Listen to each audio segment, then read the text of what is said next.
Hi, I'm Avery Davidson. And I'm Kristen Oakes White. Thank you for joining us for This Week in Louisiana Agriculture, the only TV show bringing Louisiana farmers and consumers together every week. And this week we're going to look back at 2016. This year likely will not be remembered fondly by many people in Louisiana and around the world. Wars, disaster, and deaths of many prominent figures left a sour taste in the mouths of many. Here at TWILA, we lost our founder, Reginald Wallace, early in the year. Later on, one of our Farm Bureau family lost their daughter, Savannah Payne, to a tragic infection at the age of 21. In between those two losses were unprecedented disasters that touched almost every acre of the state. In March, more than 2 feet of rain fell across North Louisiana. That sent the Red River into flood in the northwestern part of the state and flooded fields in the Delta. That storm affected me personally. My husband's soybean field in Monterey had about 2 feet of water on it, and it stayed there for weeks. TWILA's Carl Wiggers covered the event when it happened and won an American Farm Bureau Public Relations Award for Best News Story for this report. Richland Parish farmer Dustin Morris is chest deep in water. He's checking the depth of the floodwater at this power unit on the bank of the Beth River.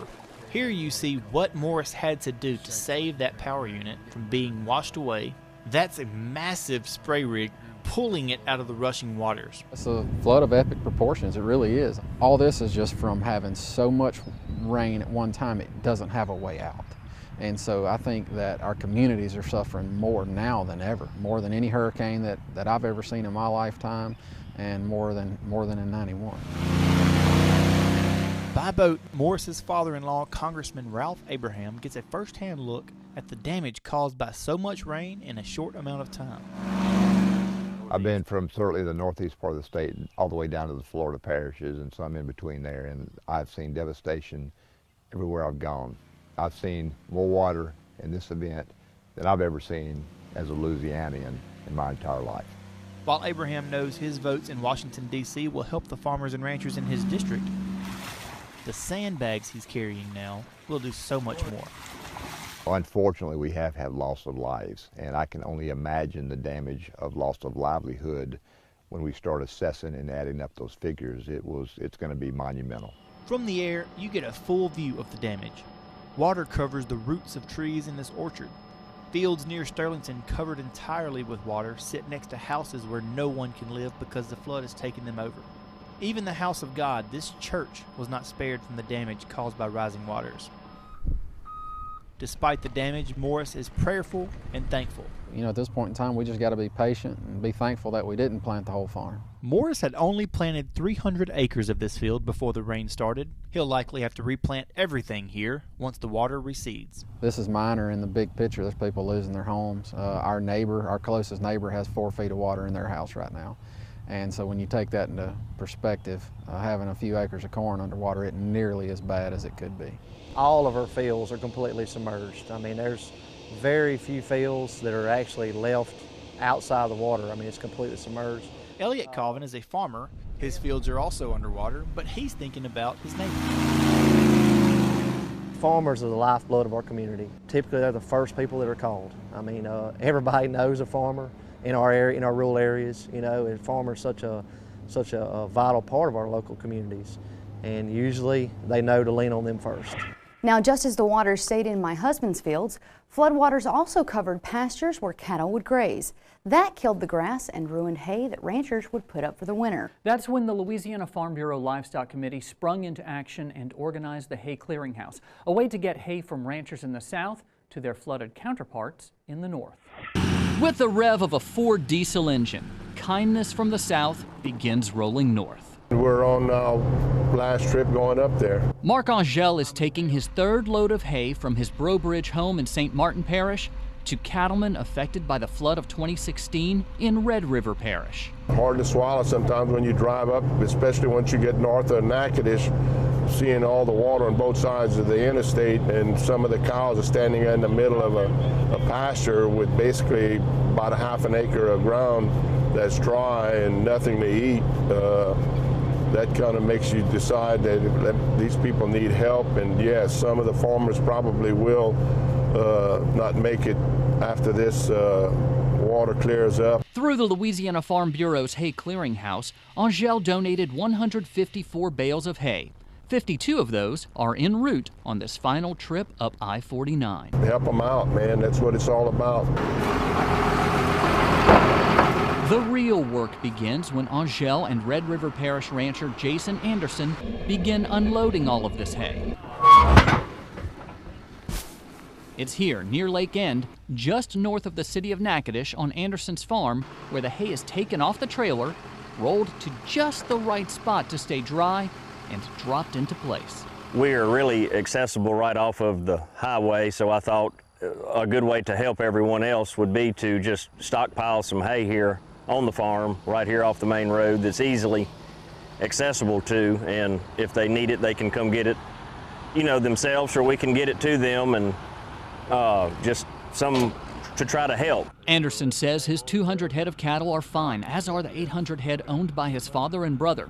So like his farm, he's in a good position to help his neighbors who might have to get out of the cattle business were it not for this hay. There's only so much you can do and put up with until it's just not worth it anymore. But with generosity like this, of the hay donating from all over the state, that will certainly help a lot. So as the last bale of hay comes off the trailer, Angel heads back to Acadiana, thinking of the good advice that started him on the road in the first place. My father always said, if you can help somebody, help them out, because you never know when you might need to help yourself. Little did anyone know that 5 months later, the Louisiana Farm Bureau Livestock Committee would have to activate the hay clearinghouse again, this time to move hay from the north to the south. On August 11th, the rain started. By the time the storm system moved out of the state, it had dumped more than 30 inches of rain in some areas. As TWILA's Carl Wiggers shows us, that triggered record flooding from Vermilion to Washington Parish. In West Baton Rouge Parish, the Scheck-Snyder brothers are busy harvesting the last 175 acres of their corn crop. After receiving 16 inches of rain on his farm, Donald Scheck-Snyder is finding a disappointing sight in his fields. This is ugly looking here, man. Here we get a look at the damage Scheck-Snyder could have been facing after a tropical storm bringing both wind and rain. Yeah, this is something we're lucky it didn't happen widespread. See, the whole field like that would be ugly, but we were really lucky. It's just these small areas that happened in. This corn that was blown over was not the only damage Scheck-Snyder found. Here is what that sprouting looks like on corn that was not blown to the ground. Not every plant is showing this damage, however, which helps Scheck-Snyder to remain optimistic. It could be a lot worse. We didn't have the wind with all this rain. If we would have had strong wind, we'd been a lot worse mess. But lucky it was just the rain. We got some sprouting. We have some damage. Whether it's 15% damage or not, something I figure somewhere in that area. I mean, we can live with that.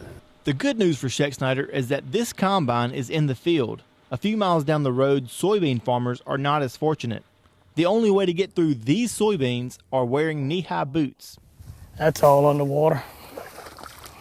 Yeah, it was probably chest deep a couple days ago. This is 7 days since the rain.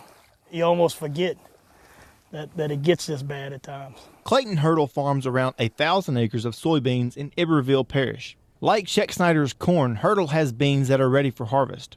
However, like many farmers across the South, Hurdle is just looking for dry ground following this historic rainfall. Yeah, it's widespread throughout South Louisiana. I know over in the Lafayette area, I talked to a friend of mine this morning over there, and they've got hit really hard, 25 to 30 inches of rain in a 48-hour period. That's a lot of rain. Just like the corn up the road, Hurdle is also seeing his beans begin to sprout from inside their pods, ruining that bean. You don't bring that to the elevator. What happened here is the seed got moisture in it, and now it wants to germinate like you would if you planted it in the ground. It takes its time to sprout and start growing another plant because it's been so wet.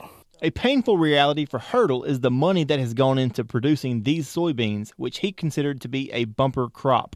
Every expense, every fungicide application, every insecticide, everything's there. Everything but the actual harvester going through the machine. Hurdle also has younger soybeans that he hopes will make up for the significant losses he expects to see in these fields. To keep that hope alive, he's pumping water around the clock off of these fields here. With these sprouting soybeans losing value daily, Hurdle is now simply hoping to survive this bean harvest and move on to sugarcane. If we can get out of here with a 50% loss and recoup our expenses and start over next year, that's about a best case scenario right now. The owners of many of the homes damaged by the rising waters did not have flood insurance. I'm one of them. It's been about 4 months and my wife, children, and I are still not back in our house. Here are a few pictures of how it's looking right now. We again have walls and doors and floors, and there is a chance that we could be back by Christmas. Fortunately, we've had a lot of help along the way, much of it from the Louisiana Farm Bureau. The Louisiana Farm Bureau took that help directly to flood victims in August. The board of directors and several Farm Bureau insurance agents set up in Denham Springs to cook for flood victims and for first responders. This obviously got your attention because this video went viral, seen by more than 200,000 people on Snapchat. Acts of kindness like these are not new for the Louisiana Farm Bureau. The organization holds multiple blood drives every year, supports education through Ag in the Classroom and scholarships, and fights for the state's farmers and ranchers when issues come up at the state capitol. The leadership of the grassroots organization helps make the Louisiana Farm Bureau what it is today. In February, TWILA's Carl Wiggers took us to the home of Louisiana Farm Bureau President Ronnie Anderson. This is where Ronnie Anderson feels most at home, his farm, the same farm where he grew up. Come here! My grandfather was in the dairy business, and they had, corn and hay, of course, and that sort of stuff. And the corn was to feed the cattle and the horses and mules and stuff. Anderson even remembers plowing a field or two behind a mule. He later traded in the mule to work with the John Deere Model A, like this one you see here. As much as Anderson loves this Model A, he loves his horses even more. Anderson's love for horses would later be shared with a lifelong friend, Vivian Norsworthy, the daughter of a dairy farmer up the road in Jackson, Louisiana. So it was only natural that their first date involved this shared hobby. He called and wanted to know, did I want to go ride horses? And that was something we both enjoyed doing together. And growing up, we always did. I'd come down here with my mother, and Ronnie would be riding, and I would ride horses with him. So it was a very, very cold January day, and we went to ride horses. And I just remember how very comfortable it was being with him. You know, you could go out with somebody, and you felt like you had to act a certain way or say something, but you could laugh and you could talk, and you were very, very comfortable with him. And I'll always remember that very cold January Sunday riding horses with Ronnie. While still in college at LSU and only 20 years old, Ronnie married Vivian and they moved home to this farm.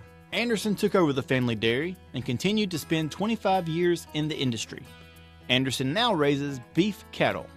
Here on the farm you'll find cows and their calves, a few donkeys, a pair of longhorn steers, and, it's a little surprise, his horses. His love for horses never wavered, even after getting a couple of bumps and bruises over the years, including the time he was bucked from his horse, properly named Buck. The bumps and bruises here included a separated pelvis and a stay in the hospital. Oh, that's the one that almost killed me. That didn't stop Anderson from climbing back in the saddle, even against Vivian's better wishes. I discouraged it, but it was something he had done all his life. And the first time he got on a horse, he didn't tell me that that's what he was doing. Ronnie finds his way back into the saddle today alongside his grandchildren, where his love for horses has made its way into the hearts of the next generation. When I got hurt, it did hurt my back pretty good, and if I sit or stand or something, I'll have some back problems. But when I get on a horse, the back problems go away. I mean, really, you would think it would make it worse, but the best I feel is when I'm riding. And he really is just a rancher at heart. Still to come on TWILA, we say goodbye to a long-running segment on our show. But first, we say hello to new opportunities overseas and here at home. Stay with us.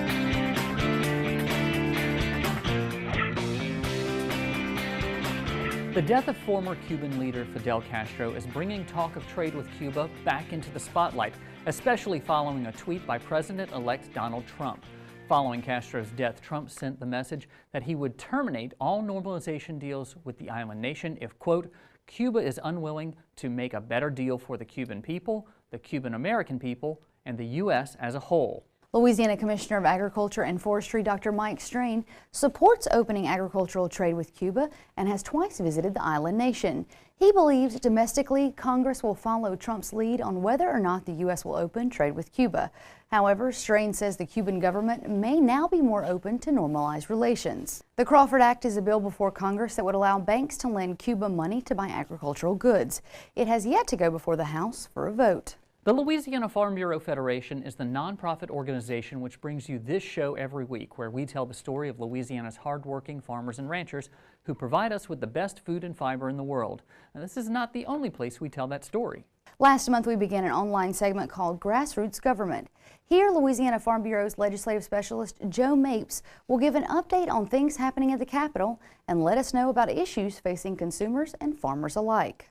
The misinformation that's going around about GMOs is the issue up here at the state capitol in Louisiana in regard to the legislature. Because if the constituents, which is you, the consumer, is misinformed by publications like Consumer Reports or other conversations based on misinformation, if you're not educated properly, then your senators and reps are not going to be educated properly, and you're going to end up getting pieces of legislation in this building that you yourself won't like once you understand truly what GMOs are and what GMOs are not. To see more videos like this, head on over to our Facebook page and be sure to check back every Monday from the latest from our state capitol. Still to come on TWILA, what's trending online as we get into this holiday season? We look back at what went viral and what everyone was talking about in 2016. Plus, the bottom line on the last bottom line. Neil Melancon closes out 2016 with some final thoughts on his segment that's run for the last 7 years. Stay with us.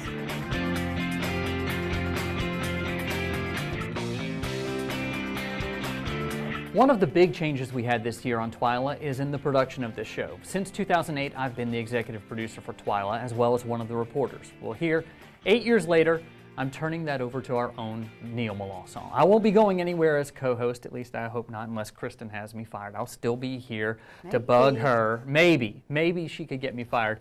But I'll have a new off-camera focus, and from now on I hope to travel to get more and better stories for TWILA, as well as get TWILA on the air in more markets. Our new executive producer now joins us for his last bottom line. And Neil, I understand this is not your first rodeo when it comes to producing. Yeah, that's right. Before Avery was on, it was Bill Sherman, and before him, I was executive producer for all of 3 months. So big, long experience there.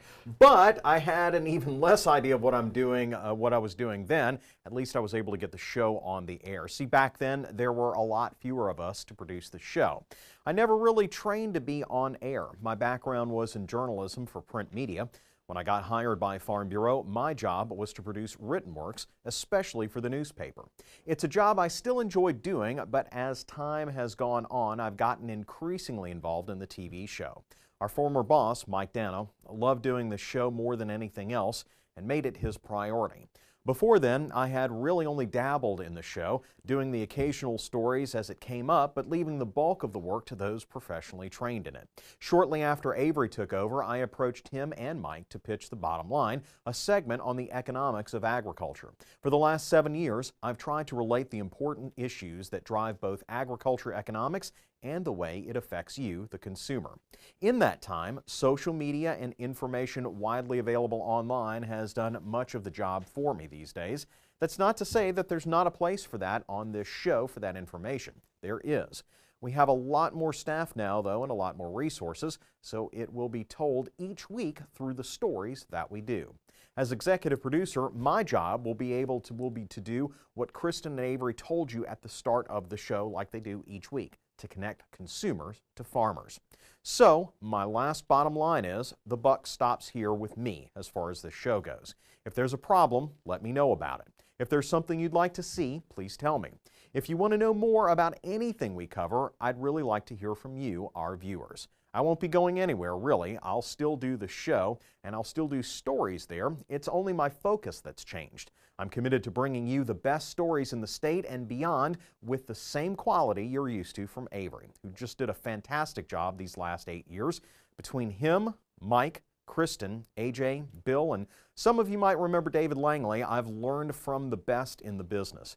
I want to honor the teaching they've given me and over the years, and you will see that reflected in our show in 2017. And guys, one of the changes, as you heard before the show, you guys are going nowhere, your co-host, but one of the changes is top to bottom cow suits. Okay. And I'm giving you the choice. You know, you can pick Hereford or Charolais or Holstein or even Angus. I was about to say, you can't leave out the most important, However, best one. we have pictures of you in a Holstein outfit from Halloween. Oh, Remember when you did? Yeah, you got it. Vision of the future.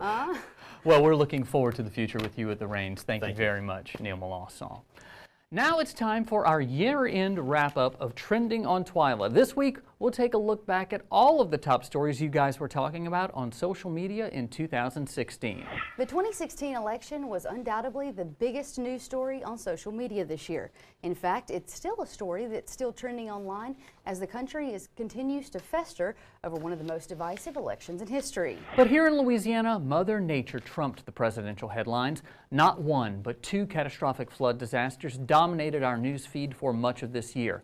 The August and March floods combined caused more than $10 billion in damage. Agricultural losses totaled more than $367 billion. During both of these historic floods, social media was a vital tool to help people share information, document the damage, and recruit help to assist those in need. People reached out to help their neighbors any way possible. We watched Louisiana's Good Samaritans turn into everyday heroes online. The Cajun Navy, the Laundry Angels, and the demolition teams that ripped sheetrock and shoveled mud for their friends, coworkers, and even total strangers. Social media displayed people coming together during both of these catastrophic events and showed the true meaning of Louisiana Strong. That's right, and this year certainly has been a tough one, especially for Louisiana's farmers and ranchers. As we bid 2016 farewell and good riddance, we look forward to a new year and new possibilities. Here's hoping that 2017 delivers better weather, better prices, and more kindness shared between each other. Now moving on to the final TWILA trivia of 2016. Last time we asked you, astronomers predict the next supermoon will happen in which year? And the correct answer is A, 2034. This week's trivia question is, according to the Chinese zodiac, 2017 will be the year of which animal? Is it A, dog, B, snake, or C, rooster? To enter this week's trending trivia contest, simply log onto your Facebook or Twitter account and post your answer with the hashtag TWILATrivia. Or you can always submit your answer the old-fashioned way on our website at twilatv.org. Well, this will be our final news show for 2016. We're going to take the next few weeks to enjoy our families and prepare for the coming year. I, for one, will be happy to say goodbye to 2016. My wife Lauren said to me many times since our home flooded on August 14th, if we can get through this, we can get through anything. I think that's something many farmers, ranchers, and just regular folks are saying. And I want to thank God that we're all saying the same thing. If we can get through this together, we can get through anything together. I'm going to go a little bit off script now and want to point out just what great people I work with. And I know I did that following the flood, but I think it needs to be done again. Kristen organizing a bunch of people from Farm Bureau to help out. Neil Melanson coming to my house and ripping out sheetrock. I cannot say enough good things about the people I work with and how thankful I am that I'm going to be around them for the holiday season. I can't think of better people to spend Christmas, Thanksgiving, New Year's with than the people I work with every day. That's very true. Our next news show will be January 21st when we'll share stories we gather in Phoenix, Arizona, site of the 2017 American Farm Bureau Convention. Until then, you can watch all of our stories online at twilatv.org. And be sure to like us on Twitter and follow us on Facebook. And we'll be posting special things there during the break. For all of us here at TWILA, Merry Christmas, Happy New Year. Thank you for being a part of our Farm Bureau family.